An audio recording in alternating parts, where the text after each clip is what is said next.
Well, we've made it to part 2 of our SMOG pump situation on our 07 DTS. I do have the new SMOG pump. I picked it up yesterday. I had other issues to attend to. That's why we're working on it today. So the new one, which we'll see here in a minute, doesn't come with a bracket, so we got to reuse our old bracket, which is fine because I was going to anyway. I find that the OEM parts on this car, like brackets and things, work a lot better than the aftermarket. So whenever possible, I try to save the OEM stuff if it's salvageable. So this pump, it's got 3 bolts on the back. These go to little bushings right here that you gotta take off the bracket. So these are 10 millimeters, so we're going to go ahead and get these removed. And as soon as there we go.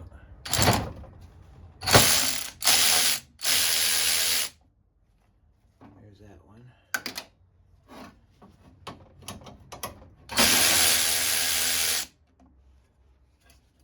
There's that one.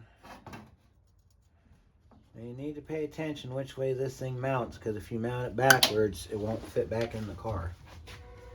There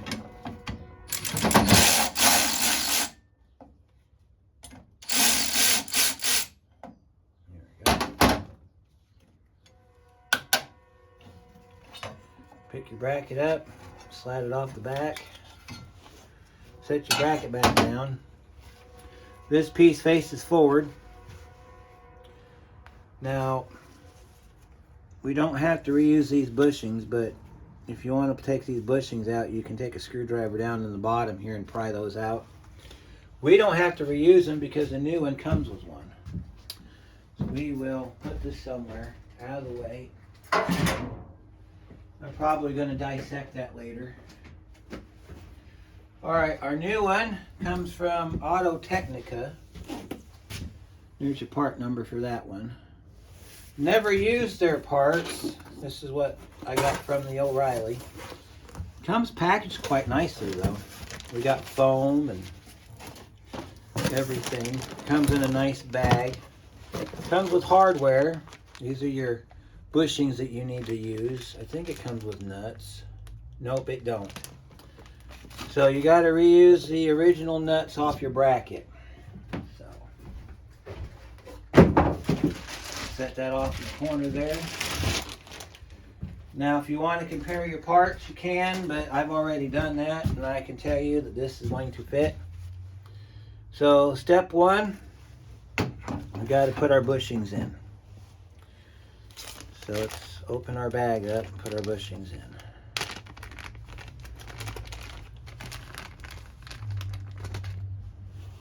Alright, these are just rubber support bushings. Figure out which way they go in here. I think they go like this. So I'll get down there where I can show you what we're doing here. Oh, okay. These have a little little recess that you have to press these into. So you take your bushing and you get it lined up inside the recess, and then you press it in. At least that's what you're supposed to do. There we go. You gotta make sure it's level when you push it in or it won't go in. There we go. There's one in. Alright, so we'll put the next one in. That one goes onto that tab right there. If you get it straight ahead, push it down, it goes easier. Okay. You'll feel it lock in too if you got it all the way down. Yep, that one locked in. You'll feel it kind of give a little bit and then it'll lock in. You got one more over here on the corner. See, it's just these little, there's like a little, let me get a light bulb so I can show you better, because it's a little dark in the shed today. Alright, so let me get a light bulb here so I can show you what we're doing here.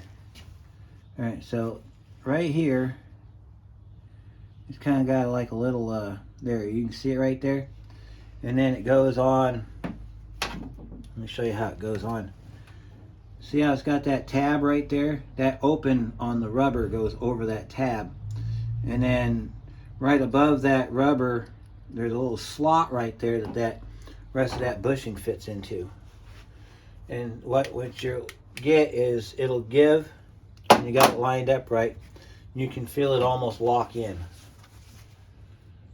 So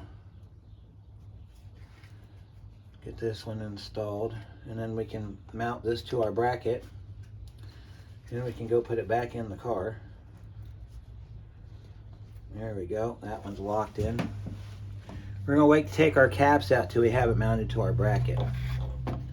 So now we're gonna get that part done. Take your cord, line it through. Remember your orientation on your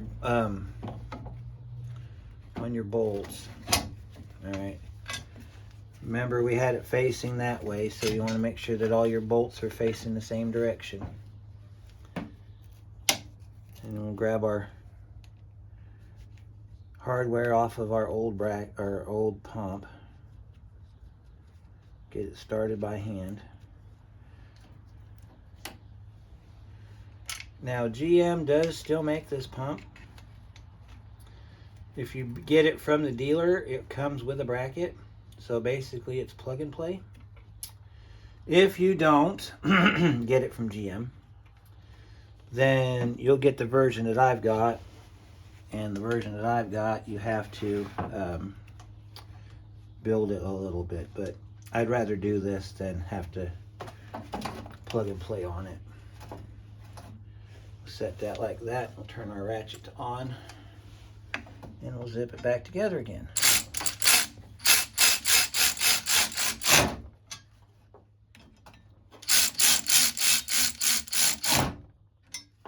Yeah, just got to do the violent jerk. That's all you got to do.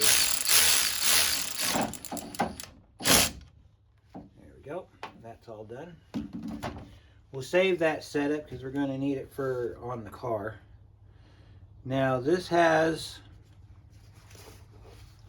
a tab that we got to remove. Okay, so let me grab some needle nose here. Actually, these pliers will do just fine. There's a locking tab that we should have undone when we took the other one out. You just got to grab it from the bottom and lift up, and it comes right off. Grab a screwdriver out of the toolbox. We'll take this locking tab out of here, and then we'll install the other locking tab when we're ready to put it back in the car. You want to leave your wiring open until you're ready to lock it back down in the car. In case you have to move something, you can be able to move it without having any problems. There we go. There's that part. Alright, so I'll see you at the car. We're going to get this thing installed. Okay, we're back at our car. We're going to get that mounted. Before we do, though, I've got to grab a screwdriver and pop those caps out of that SMOG pump, and then we can get it installed. So give me just a second. So I'll try to do this. I'll try to lift the pieces up as I do it, but if you don't see anything, I'm sorry. I'm doing my best. Still trying to get this camera thing to work. You might have noticed we upgraded the carpet here. We are not using tarps right now. Probably for good reason. Carpets are better. Also on your connector in here, it's optional. If you want to put dielectric grease in the end of the contacts, you can. It's optional. It has a weather pack that seals pretty tightly, so you don't have to worry about water intrusion getting in there and shorting this one out. So I'll show you what we're going to do. We're going to take our screwdriver and we'll pop these caps out. Save them caps because you might use them on other things. And we'll pick this end up here and we'll pop that one off. And that's what it looks like when it's ready to install. Okay, now on your bracket you got these knurled bolts back here. Those go down like they do on the bumper. So you'll move your hoses out of the way. You'll slide this down onto the bracket. Looks like it should have had a bolt in the back too, but there wasn't one. Alright, we'll install this in here now.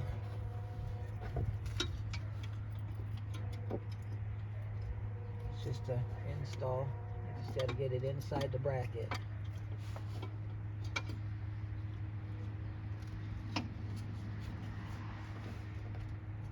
Got one side down, got the other side down. Okay, we're locked in.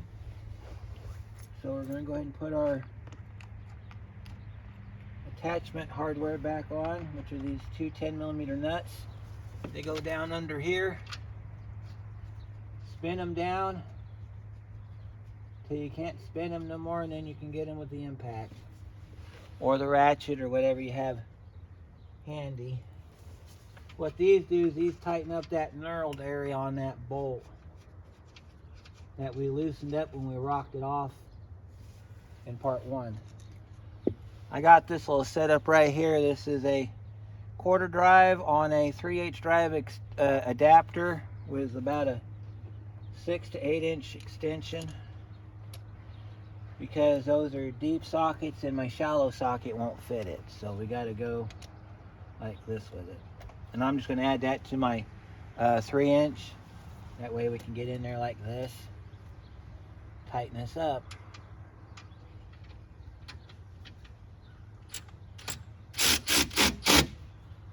And there's that one. They don't have to be tight. Or I mean, they don't have to be like super tight, but they have to be tight. Because this pump is heavy. Get it as tight as you can, and then because you didn't see me unhooking the hoses, I'll show you how the hoses hook up. Alright, first thing we need to do though is we need to get our electrical situated. So this car, here's the wiring for it. It goes, I think I should have, well, crap. We had to hook the wiring up first. No worries, we'll fix it real quick. Alright. We gotta get our electrical situated. Alright, so without putting your motor in the dirt, find your electrical. We gotta plug this in, and like this. Once you hear it snap, if you broke the tab, the locking tab, if you broke the locking tab, don't worry about it. Because if you've ever done oxygen sensors where they have those locking tabs, a lot of those get snapped off by a pair of pliers because they are grossly unnecessary, because you get a positive engagement off of the actual clip. So if you snapped off your security tab, don't worry about it. You don't have to do anything. If you want, you can stuff a bread tie through it or a zip tie. Take a zip tie, put it through the hole, loop it back around and tighten it up. Same thing. The only purpose it serves is to keep the connector from coming off. There's not enough movement on this line for this connector to come off.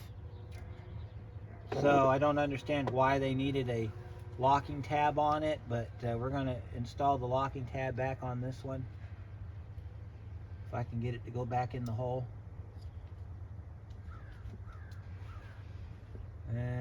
I'm not going to worry about it.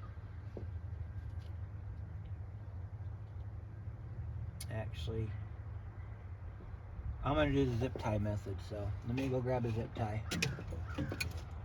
Put this motor somewhere where it's not going to be in the dirt.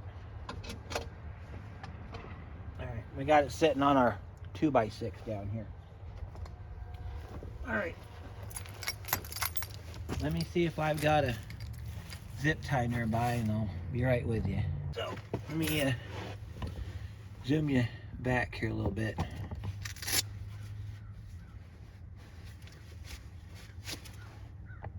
So you can see what it is we're doing here. Alright, there's our connector on the screen. Okay. If you broke that little black plastic thing, this piece right here, it's not the end of the world.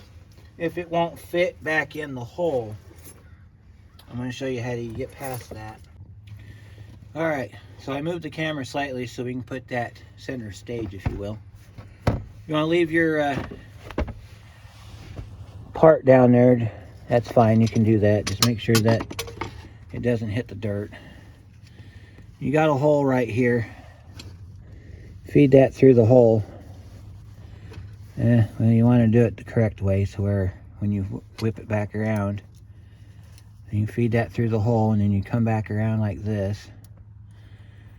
This is all GM had to do right here. Now, that one's not working because I don't have it in there. Oh, it is locking, okay. You don't have to lock it all the way down just like to there. Give yourself some room in case you got to cut it off. Like if you're having to do this again, give yourself some room in case you got to cut it off. That other thing will just hang there. Not a big deal. Not a problem. So then you got to take your electrical. It goes through this connector retainer right here. And then let's see, we got to wrap you around here so we can see what we're going at here. This part goes into this little retaining tab. You got to kind of pick it up, scoot your wire back in like that. And then that piece that we took off in the shed, that little plastic retainer snaps down into that hole right there, like that. Allows you to slide your bracket off if you have to take it loose for some reason. Or, yeah, it falls on the ground and causes problems, you know, you got that too. So, it doesn't want to cooperate with me today, which is fine. You can also zip tie that down to that too if you want to, but as long as it's in here, we'll be fine. If need be, we can crawl back under here at another time and secure that connector. I just want to get this car done, so we're just gonna see how things go. And take your bracket and you put it back up on the car. Move your hoses out of the way so you can get your knurled pieces back down in there. Alright, let me move you so I can get in there better. This thing's heavy and it wants to be a problem. Alright, you got to reach back here. I didn't have to do this last time because it went right down in there, but this time it wants to be a problem. Alright, make sure you're engaged.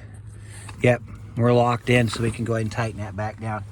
That's what it looks like when it's installed. And you can take your screwdriver here, or your nut runner, or whatever you have available. See that? Take that off, and there's one under here. You can't see. I might have to move the camera so I can get to it. We're going to see about shifting you this way. There's another one that's under here. Get down on that one with your extension set here. Tighten that down. Like I said, it doesn't have to be super tight, just tight enough to hold it. Okay, since we're in here, go ahead and connect your hoses. This hose, they should snap on. Alright, that one's on. This one comes up and plugs in here.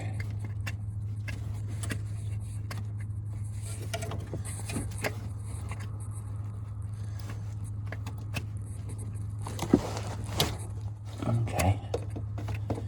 You want to make sure they snap. If they have a alignment tab, make sure the alignment tab's in the proper spot. Like this one has an alignment tab, so we want to make sure that the alignment tabs are in the correct location so they lock in. Come on, get on there. Well, let me move the camera out of the way so I can lock these tabs down. So I'll be right back. Okay, so I got it somewhat hooked up. This one here I had to push and twist. That one down there on the front, you just have to shove it. So as far as pump goes, we're done. Unless we get a code for air value, which would happen if one of these lines popped off. But this thing doesn't blow enough pressure to blow a line off. That's why they have them plastic retainers on there. We can go ahead and put our fender liner back together. So let me pull you guys back. All right, so do you see what we got going on here? I'm going to try to get that wiring tucked up underneath like it was. But if for some reason I can't get it to go in, then at least we tried. So let me move you back here so you can see the rest of the vehicle here. I'll get in there and see what I can do here.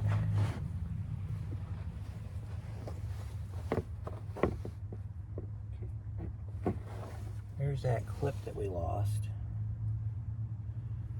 Alright. This wiring sits off in the back here. I don't think I'm going to worry about it too much right now. I have to change the skid plate out later on, so when I do that, I'm going to just mess with it then. We're done in here, so let's go ahead and get our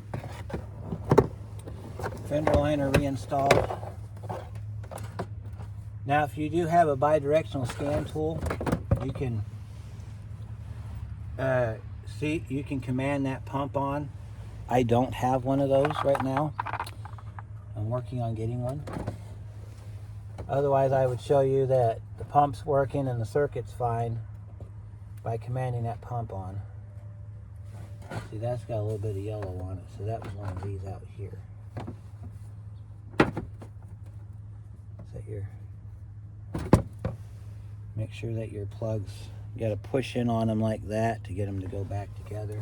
And then you set your fender liner up and you stuff your plug in like that.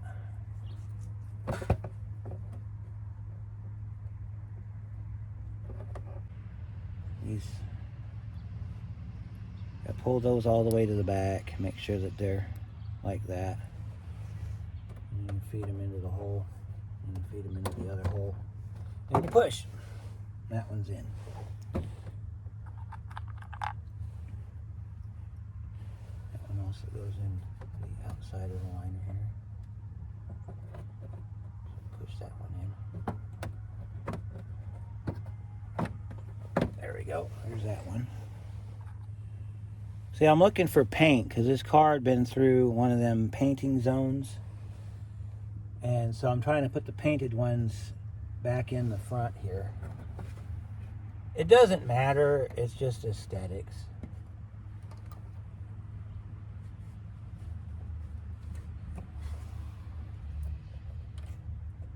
There's that one. There's one up there we got to get. This one's got paint on it, so this will probably go down in this corner here. Yep. And then this one here. Put it up in this top corner and get it to go in.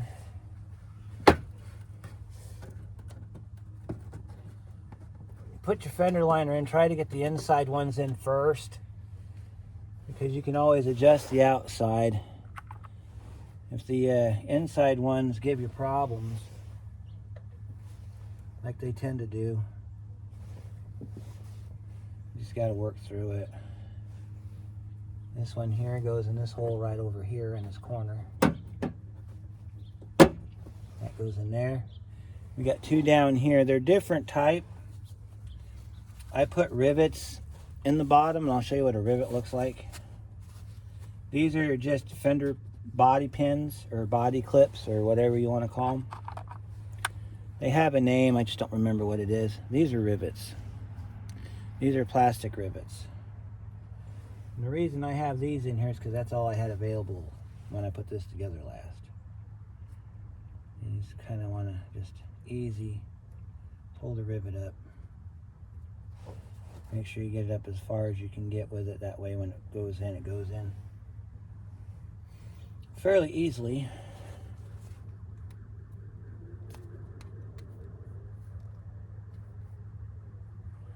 There we go.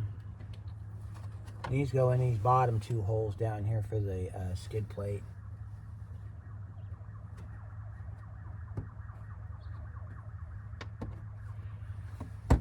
Pop that one in. This one here we gotta pry up, so we gotta... I don't recommend using side cuts to do this, because if you press too hard you'll cut these, but you know, if you got a gentle hand about you, you can get them to go up just like that. Goes in this bottom hole right here. Make sure it goes all the way through the other side, and lock your tab. All right, fender liner's back in. Let's get our tire back on. So we're going to have to move you back a little bit further. That way I can get access to the tire. Get the tire back on this car, and we'll... Of course, after you do this job, you want to drive the cart. Make sure that there's no other issues. That, and you want to drive it anyway to charge your battery up, because if it's been sitting as long as this one has, you're going to have a low battery. The car's going to throw a whole bunch of warnings at you about low battery voltage, this, that, and the other, and so, you know. Alright, so I got to jack this jack up about one pump so I can get the tire on, because it sank.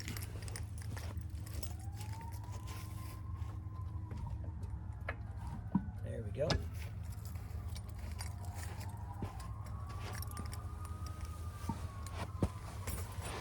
Alright, now you can pick our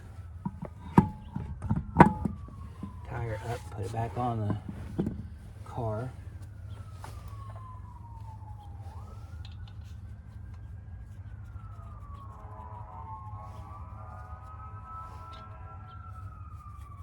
I'm going to torque this wheel to 100 foot-pounds. Minimum torque is 80. If you don't feel comfortable with 100, you can do 80.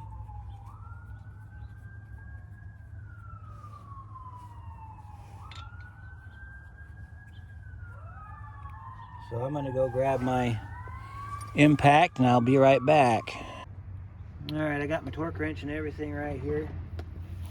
It's already set to 80, so I'll just do 80 instead of 100. Doesn't matter as long as you get it up to as close to torque spec as possible. I mean, you don't want your wheel to fall off, but you know, too much torque will crack these rims because they're only aluminum. So get this wheel installed.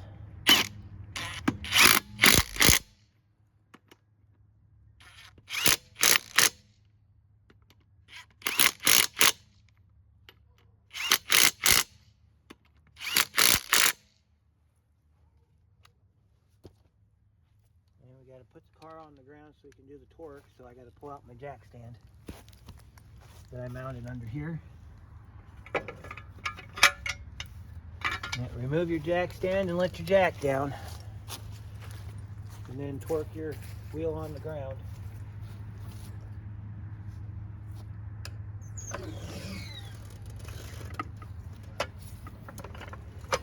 Pull the jack out. We'll go ahead and torque these wheels to 80 foot-pounds.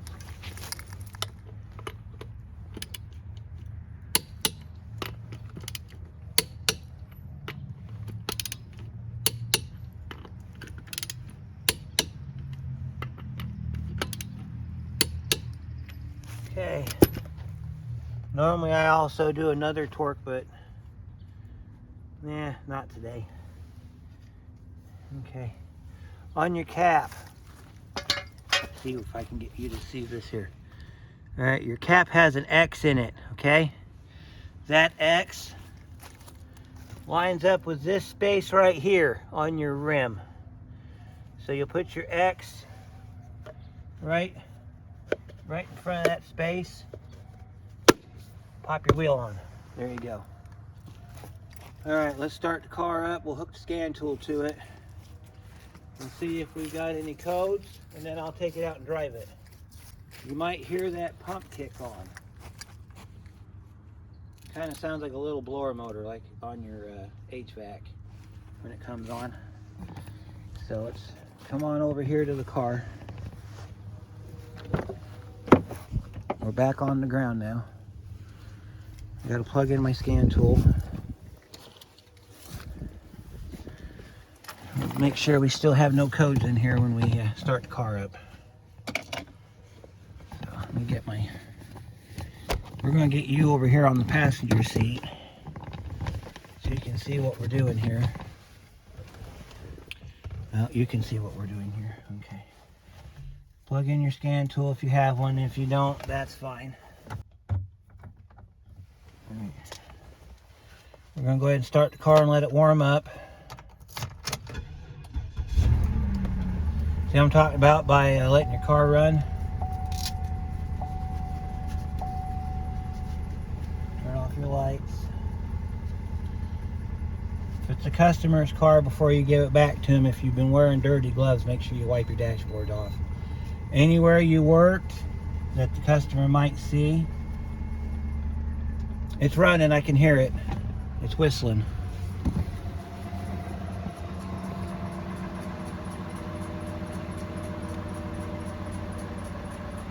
It was just running. It makes a whistling noise. That's how you know it's working. So we're going to go ahead and we're going to hit our DTCs here. Make sure we have no DTCs. The pump just activated as part of its diagnostics phase. So let's go ahead and we're going to hit our and let's go back to system status. Go down to let's go down to all modules scan. We'll do a full scan on this car. This car's got some monitors in it, so we're going to be waiting a few minutes. So while we're doing that, let's close our door and let our car warm up.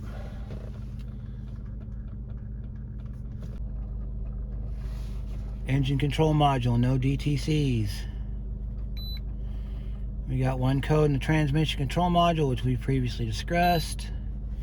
Let's see what the brake module is. Control module, power circuit. Well, okay. System disabled, information stored in valid data. We can go ahead and clear those codes. That's because the battery got low. After you drive it for a few minutes, the codes will clear. The system will go through another diagnostics and it'll return to normal status. So you can go ahead and clear those codes. Same thing with the suspension control. We can go ahead and clear that code too. When your battery voltage gets down under 12 volts, like if it sits for a while, a lot of your systems that are controlled by see, relay circuit low voltage or open, that's because we disabled the air ride on the back. So we can go ahead and clear that code out. That code never turns on the light, so you never have to worry about it. Okay, so we're just going to go back and ignore that one. Nothing in the body control. Driver door switch because the door was open when the scan was commissioned. Door switch passenger side. Front window motor calibration not learned. Oh, okay. Do that, you gotta roll it down, roll it back up. And you do it on the door switch.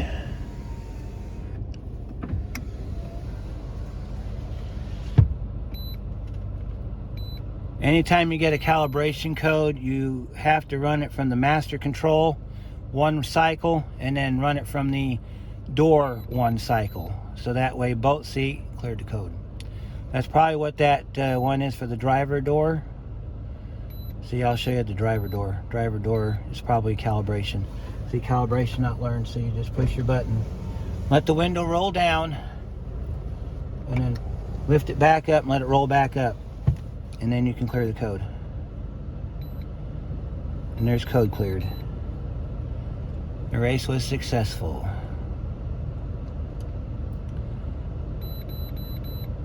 No codes. We're going down through the list. Door lock, that's because his key fob's not working right. Vehicle communications interface module, cellular phone select service switch. We can go ahead and clear that. He doesn't have OnStar on this vehicle. So that's what that basically is. That's OnStar. Or if he had a radio that had some sort of control, we could do that too. So let's go to live data on the engine control module. Make sure all of our systems are normal. We're at 127 degrees, so we're in closed loop. It's warming up fine. O2s are looking good. Bank 2, that's that sensor that I changed. Working just fine. Everything is normal, ready to go. So what we need to do now is I'll unplug the scan tool because I don't need it anymore. We're going to put it in gear and see if it jerks. I'm going to do it with my gloves off though. I'm not going to drive this car with dirty gloves. Bad enough I got to come out here and clean up the headlight switch. Alright, reverse, in gear, neutral, drive, in gear, no problems. So I'm going to take this out on a drive, and then I'll come back and we'll do our conclusion for this job, and we'll wrap it up. Okay, I just got done with our drive. Took it about 10 miles. Ran fine. Temperature was running normal, so cooling fans are functioning. Everything is like it should be. So let's do a wrap up on this. Alright, so the initial problem was fuse 21 had failed on him and it kept blowing. So we brought it back, and I had the codes for 036, 054, 102, 0412, and 0418. So fuse 21 took out the front O2 sensor, the mass airflow sensor, and the secondary air injection system. So I started off by changing the O2 sensor on bank 2, which sits right up in the front, down under there. All right, got that done. Reset the fuse, blew it again. Okay. Well, the two codes that kept coming back was 0412 and 0418 for the secondary air injection system. So got digging into that, thought the secondary air check valve went bad, so I changed that out. That wasn't the problem. So then I did some more research, went into some wiring diagrams, and found out that the air pump had failed because the 3 relays that we changed in part 1 had died. They had gotten stuck shut. I said stuck open in part 1, but they were stuck shut, which was causing a constant flow of power. Computer could not control it, thus setting the code. So, got to clean up my mess. So we changed 3 relays, the O2 sensor and the pump. Car runs fine. So that's what we can get from this. You have to look at your diagrams. You have to look at everything when you do this job. Definitely have to check your fuses. Make sure your fuses don't blow like that one did. I went through about 5 fuses on this car before I figured out what was going on with it, but that's part of the process. And there it sits, ready to go home. So I hope you found this useful. If you did, make sure you like and subscribe. I have a Patreon. Haven't done nothing with it because I don't have any subscribers to it. If you'd like to subscribe, all of my information is in the channel page. If you go to About on the channel page, you will find all my links right there. It's easier than putting them in every video. So, since tomorrow's Thanksgiving, I will say happy Thanksgiving to everybody. Have a safe travel holiday. And from all of us here at Ranger Auto, which would be those 3 cars and me, have a safe holiday, and we'll see you next time.